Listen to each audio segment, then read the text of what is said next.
kembali dalam video pembelajaran perancangan percobaan. Nah, pada video ini saya akan menjelaskan mengenai korelasi dan regresi. Pada pertemuan ini kita akan membahas mengenai korelasi dan regresi. Nah, korelasi dan regresi ini merupakan dua tools untuk mengasosiasikan data-data numerik atau yang berupa angka yang udah ada kita punya. Nah, langsung aja saya berikan sedikit pengantar. Yang pertama, korelasi dan regresi ini emang dua hal yang ibaratnya sering dipertukarkan, sehingga itu banyak orang yang mencampur adukan waktu harusnya menganalisis dengan regresi digunakan korelasi dan sebaliknya, sehingga kita itu perlu hati-hati dalam memilihnya. Nah, korelasi sendiri itu untuk mengukur hubungan linear antara dua variabel numerik atau variabel berbentuk angka. Dan poin yang perlu digarisbawahi di sini adalah korelasi hanya memberikan summary atau ringkasan yang sederhana dan kasar untuk melihat keeratan hubungan variabel itu. Jadi bagaimana variabel X dan Y itu bareng-bareng distribusinya dan arahnya seperti apa. Apakah dia itu positif atau negatif? Apakah dia itu, kalau positif kan dia berarti simultan gitu, kalau misalnya dia negatif itu berarti dia antagonis, ada satu yang meningkat, ada satu yang menurun gitu. Nah, berikutnya adalah yang regresi. Nah, kalau regresi ini dia itu lebih melihat bagaimana suatu variabel mempengaruhi variabel lainnya. Jadi kata kuncinya adalah mempengaruhi. Jadi ada hubungan antara sebab dan akibat. Nah, variabel yang mempengaruhi itu disebut sebagai variabel independen atau variabel bebas. Nah, tentunya yang dipengaruhi adalah variabel dependent atau variabel terikatnya atau respon yang kita amati gitu. Nah, sekarang kita lihat ke contoh kasus. Di sini kami menyediakan dua contoh kasus untuk kita identifikasi analisisnya seperti apa dan bagaimana kita mengambil kesimpulannya. Nah, kasus yang pertama, pada praktikum budidaya tanaman semusim pada acara panen tanaman. Nah, nanti teman-teman juga akan mengalami ini kalau sudah di semester lanjut. Praktikan biasanya diperintahkan untuk mengukur panjang akar dan volume akar. Nah, seseorang bernama John memperoleh data sebagai berikut. Sudah ada di slide. Itu ada beberapa data untuk panjang akar dan volume akar. Kita perhatikan bahwa ini sama-sama berbentuk angka atau dia data numerik ya. Nah, bagaimana John mengasosiasikan kedua variabel tersebut? Nah, apakah sebaiknya dia menggunakan regresi atau korelasi? Nah, jawabannya adalah sebaiknya John mengasosiasikannya dengan korelasi. Karena kita perhatikan panjang akar dan volume akar itu tidak memiliki hubungan sebab akibat atau dia sama-sama independen begitu ya. Nah, untuk mengetahui koefisien korelasi itu teman-teman bisa melakukan melalui fungsi sama dengan korel di Excel. Dan lalu dimasukkan inputnya berupa array dari data panjang akar dan array untuk volume akar. Nah, di sini saya sudah melakukan dan memperoleh nilai minus 0,24518. Nah, ingat bahwa koefisien korelasi itu untuk melihat arahnya dan seberapa kuat gitu.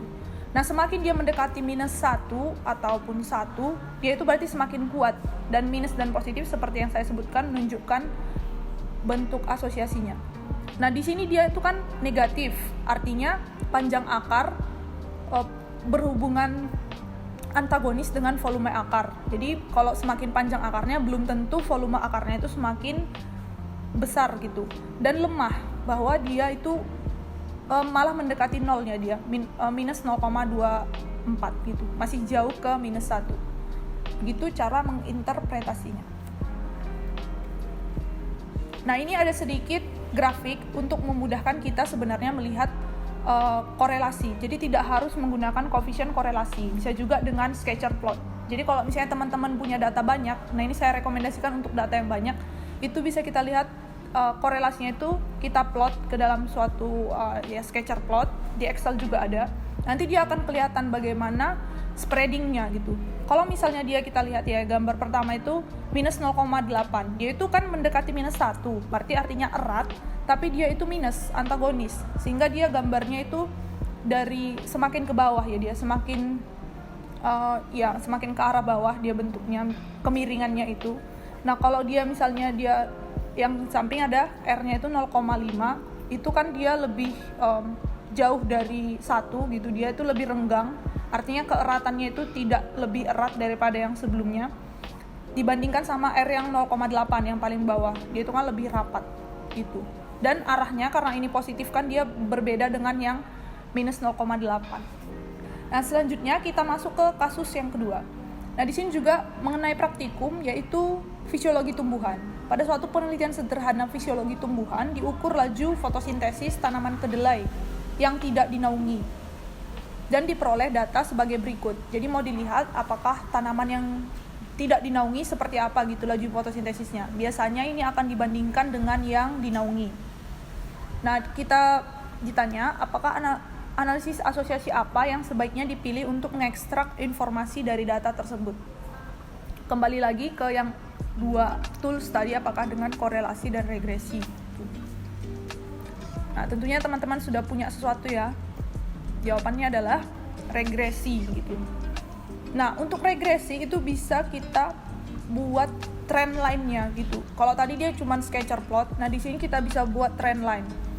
Kalau teman-teman perhatikan dua gambar yang saya sediakan, itu ada yang gambar kiri saja, itu dihasilkan dari Excel.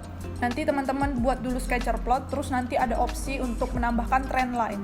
Lalu nanti ditampilkan equation-nya dan R-square-nya.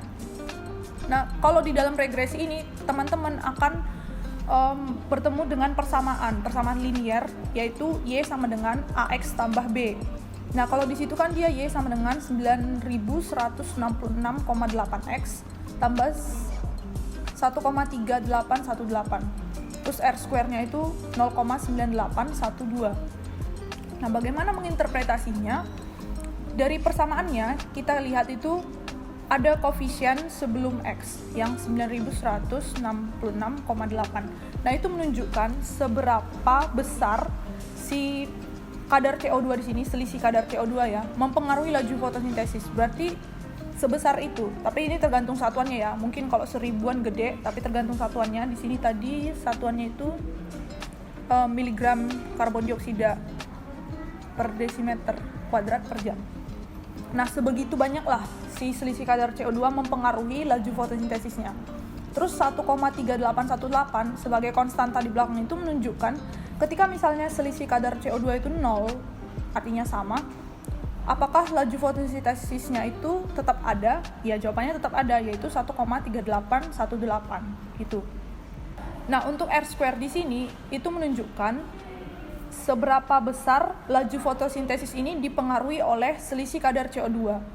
Nah, maksimal nilainya itu 1. Kalau 1 berarti seluruh dari variabel laju fotosintesis ini dijelaskan oleh selisih kadar CO2. Nah, padahal kita tahu kalau laju fotosintesis itu kan banyak dipengaruhi oleh CO2, bisa juga oleh cahaya dan berbagai hal lainnya.